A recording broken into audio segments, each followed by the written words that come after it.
takes 0.7 million Bangladeshi workers to migrate every year. How are their pre- and post-migration circumstances? Let's find out. Meet Rashid, a 31-year-old irregular migrant worker, currently working as a welder in a Saudi Arabian construction company. And this is Rabea, a 26-year-old BMET registered migrant worker, who is employed as a pump operator in a UAE-based oil company. Rashid's family consists of his wife, 2 school-going children, and his mother. Rabea's family back in Bangladesh includes her husband, her 2 school-going children, and in-laws. Remittance is the only source of household income in Rashid's family, of which a huge share is used to pay debts, and there is hardly any savings or assets. Whereas Rabea's husband makes significant contribution to the total household income, and so a fair share of remittance is used as savings as well as invested in assets. Due to the inefficient use of and higher dependency on remittance, Rashid's children are deprived of proper education and healthcare facilities, and his scope of self-reintegration is almost absent. Rabea's children have access to quality education and healthcare, and reintegration is much easier in her case. These 2 stories more or less represent the conventional circumstances of Bangladeshi workers abroad. In 2018, Bangladesh was the 3rd highest recipient of remittance in South Asia and 11th highest recipient globally, with $15.9 billion of total remittances. Most of the remittance comes from the GCC countries, as 73.1% remittance senders migrate there. In 2019, IOM Bangladesh conducted an extensive study on utilization of remittances across all categories of migrant workers using quantitative analysis by surveying 1,000 remittance-receiving households and qualitative analysis, and came up with some striking findings. According to the study, Bangladeshi women migrant workers, though much less in number, generally remit more than men working in GCC region.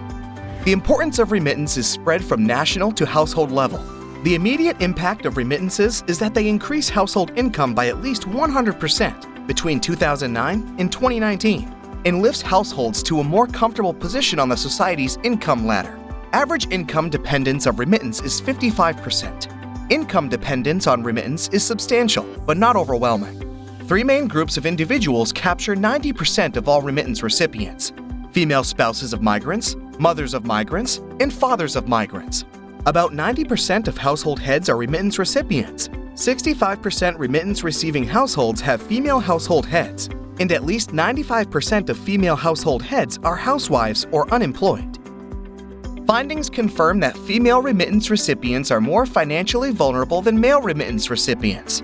The study also finds that higher-skilled workers send more money than the lesser-skilled and increase income among remittance recipients' households. An increase in skills categories increases the amount remitted by $255. In terms of investment, migrants' families mostly go for buying land, buying a house, and making home improvements, with over 20% of remittance recipients investing in these assets. Most of household heads have only 1 or 2 financial products ownership. It's also vary greatly based on the gender of the remittance sender. According to the study report, families who receive remittances from male migrants, they have 1.88 odds of investing in assets, whereas those who receive from female migrants, they have 1.53 odds of investing in assets. Recognizing the intersection between remittances, asset building, economic development, and gender is of great relevance to Bangladesh, as its economy is largely tied to labor migration. Therefore, it seems crucial to adopt some policies in order to facilitate migrants and their families. Number 1. The study suggests that it's important to inform and share data with the financial services industry about the financial condition of the 3 most salient groups: female spouses, mothers, and fathers, and suggest ways and potentially financial products for companies to get involved in improving financial access. Number 2. The Ministry of Expatriates, Welfare and Overseas Employment, with executives from Probashi Kalyan Bank, can also provide information and incentives for families of migrants and women to address their financial needs and ways to access financial institutions.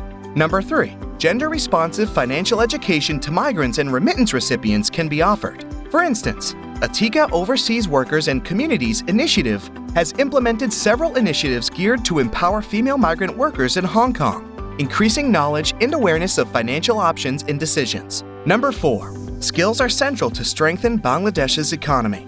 One way to address this issue is to make higher education economically accessible for youth from low-income households, and introduce features that incentivize participation, especially among young women.